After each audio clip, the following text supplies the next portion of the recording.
Alrighty guys, now this is a review which you're either gonna love or you're either gonna hate. It's time to take a look 1 year on from the release of the TRACKMASTER 2 at this, the basic starter set, which is now standard among the TRACKMASTER 2 range. I wanted to wait before I bought any of this stuff, and then this came in as part of my prize, my fan prize from Leo King Video. So now, after it having been out for a year, and all the hype and terror and disgust, which originally I was a part of when I first saw this, has kind of died down. So now let's take a little bit more of an objective review, and take a look at what TRACKMASTER 2 might actually be able to bring to the Thomas franchise, and objectively take a look at what it has taken away. So, what are we waiting for? Let's go.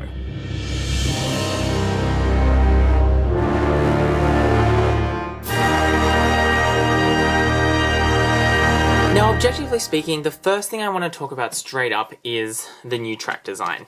Now, I think the track has got a lot of good things about it, and a lot of bad things. First thing is, I'm not of the opinion that the flimsiness issue, which I know a couple of YouTubers have talked about, is really an issue. I mean, like, this stuff doesn't really want to move anywhere. And I know some people had some track that was kind of like bowed out of place a little bit, but honestly, I don't really think that it matters that much, and I think it's got enough flex so that it won't snap, but also not too much flex so that it snaps. I think aesthetically, it's not very pleasing, I have to say. I'm not a fan of the way this looks at all. It's funny because none of the battery-powered tracks we've ever had have been really that realistic. We had the blue Tomy track, which personally I was quite happy when they replaced that with the TRACKMASTER 1 track, because I thought it looked way more realistic and made a lot more sense. But I think this, it looks too much like a car racetrack to me. I'm not exactly sure why that is.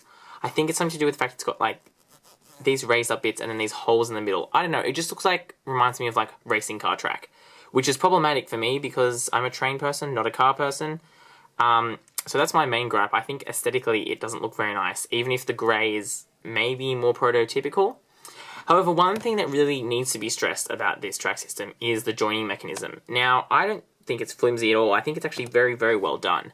You can see that it goes together quite strongly. It's still takeable. You can still take it apart. I think maybe even it's on the side of too hard to take apart for little kids.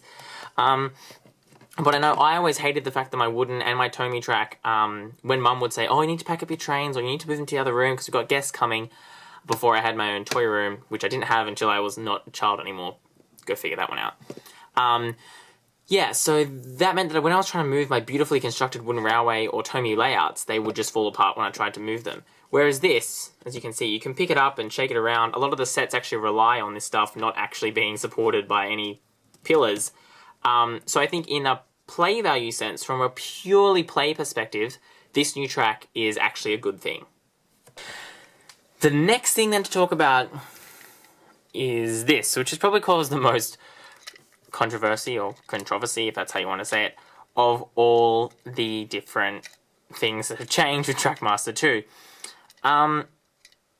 Okay, the only way I can do this kind of fairly is to look at this from two different perspectives. First of all, we need to look at this from like a child's play perspective. And I think on the plus side, for a play perspective, these engines are, as you know, they're a lot faster, they're a lot quieter, and they can go up steeper hills because of their geared wheel. So in that sense, I think these guys do give kids more play ability. But also, if you're a child and you're looking at it, I think that this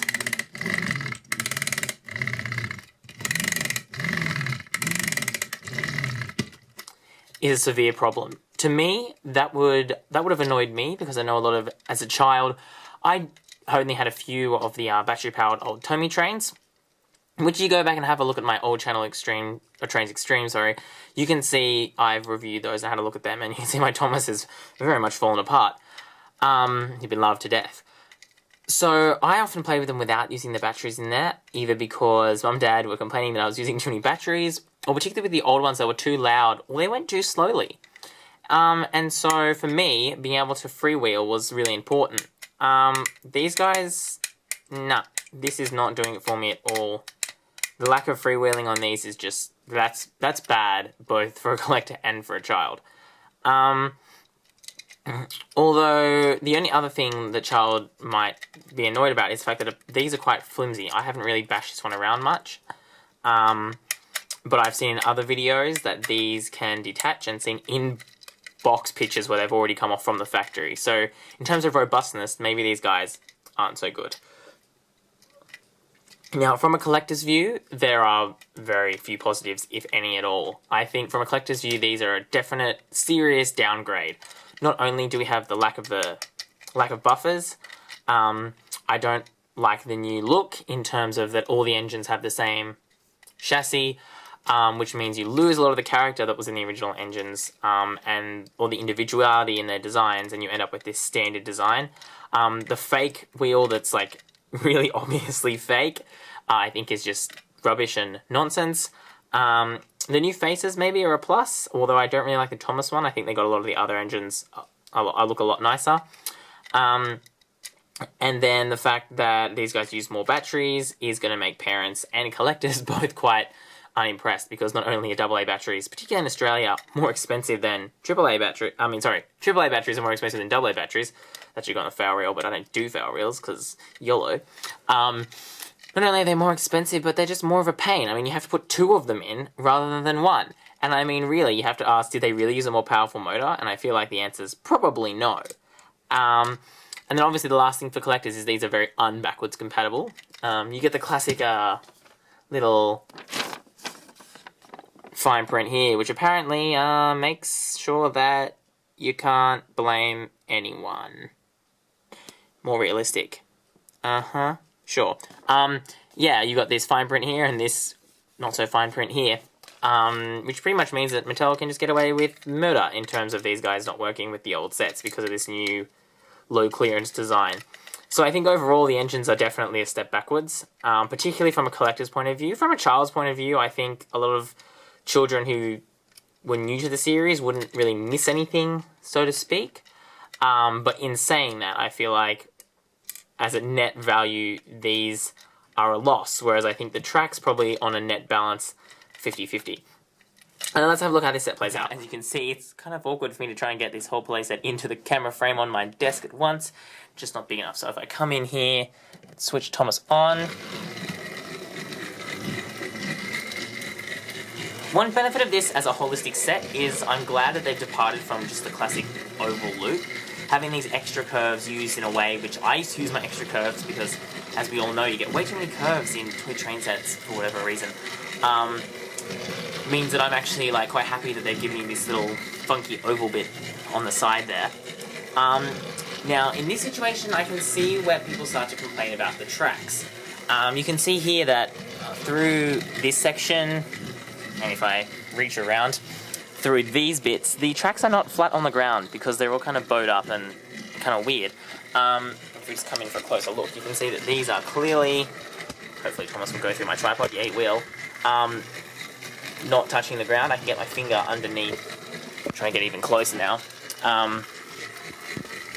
Trying to get, yeah, so you can see that these are not touching the ground at all, which is a little bit concerning. That aside, though, I think this actually, as a starter set, is like quite a decent starter set. And you can get an appreciation of like how quiet Thomas is, which is nice.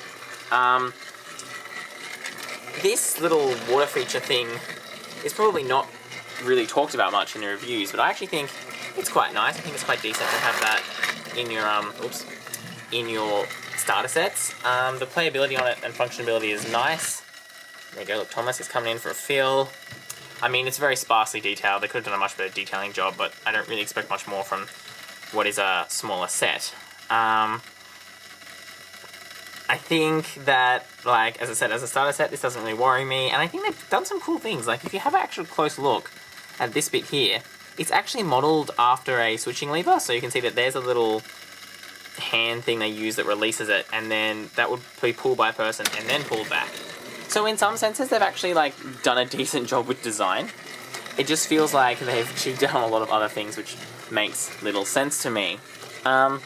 So as like a playful, functional set, I actually don't think it's that bad on the whole. It's just got a couple of little bits in it that like kind of irk me. But, you know, as I said, we've looked at all bits and pieces. Now I've got to weigh it up as a complete system. Alrighty guys, so what do I think about the TRACKMASTER 2 line overall? this is tough for me to say. 12 months ago, which is why I'm glad that I waited to do this review, I would have been spitting and swearing and cursing and throwing things against the wall. Probably this guy against the wall if I owned him. Because there was a lot of rage, and I think a lot of pre-conclusions and pre-notions made by a lot of adult collectors, which I don't think was unjustified, but also maybe a little bit preemptive considering the circumstances. Mattel, I think, has definitely dropped the game with these guys. I think there's a lot of systematic problems in the fact that we had something that was quite good before and it's been downgraded. Had there never been a motorized Thomas Railway, I think that this would have been like passable, and lots of people would have been quite happy to have something like this. But I think when you go from something which works so well to something that really like doesn't live up to that at all, I think you're really gonna piss a lot of people off, especially when you do things like this, which really hinder cross-compatibility with older lines.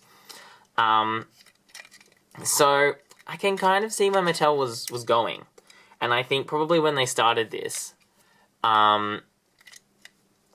there probably would have been some kind of element of, well, we need to like mix this up and change it up. And they've got a lot of cool sets and expansion packs, such as the the hill pack and the steep hills, which I think actually like are really cool. I'm personally not a massive fan of them because I like my trains to be reasonably realistic, but as a kid I think that would be awesome.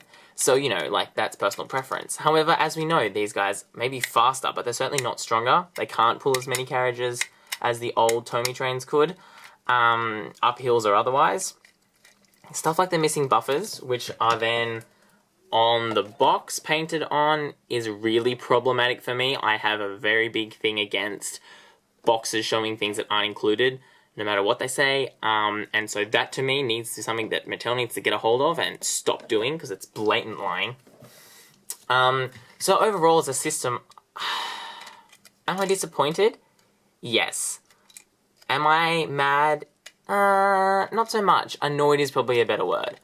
I think in this day and age, where toys are quite hard to sell, because of everything that's going on, whether, people have less money, whether or not that's true or not, or whether or not they have less money because they have to buy smartphones and have to buy all those apps because everyone tells them they need to have them. Maybe they don't need to have like 15 different fitness tracker apps, but maybe that's just me ranting. Yeah, so in this kind of situation and economic climate, I can see why the Mattel is cutting a lot of corners. However, I think that when you go from something that was so good, in my opinion anyway, and I think in a lot of people's opinions, and kind of shit all over it, you end up with a bit of a problem.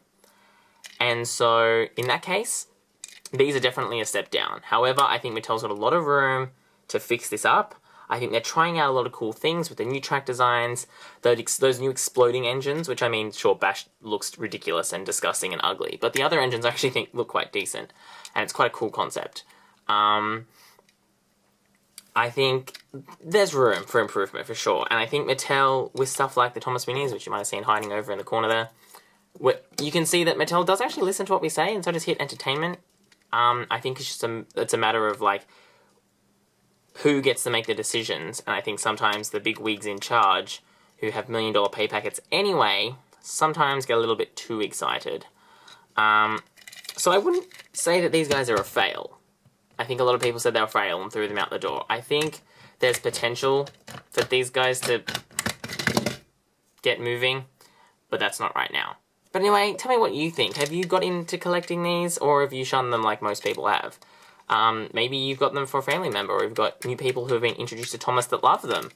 Maybe you love them. Maybe you love that you can make ridiculously high spirals and all kinds of wacky, crazy stuff. Let me know what you think about the new TrackMaster 2 a year on from its being released. For all we know, I could just be talking rubbish. Thomas certainly thinks so. Anyway, thanks for watching, guys. Make sure you do all those cool things that people do on YouTube to help me support myself so that I can buy stuff like this, instead of having to spend all that money on, like, groceries. Ew, who wants to do that? Not me.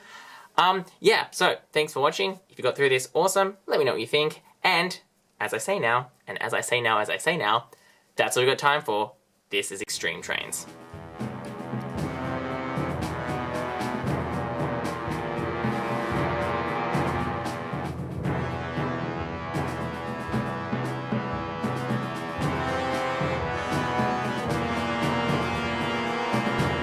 I destroyed your childhood.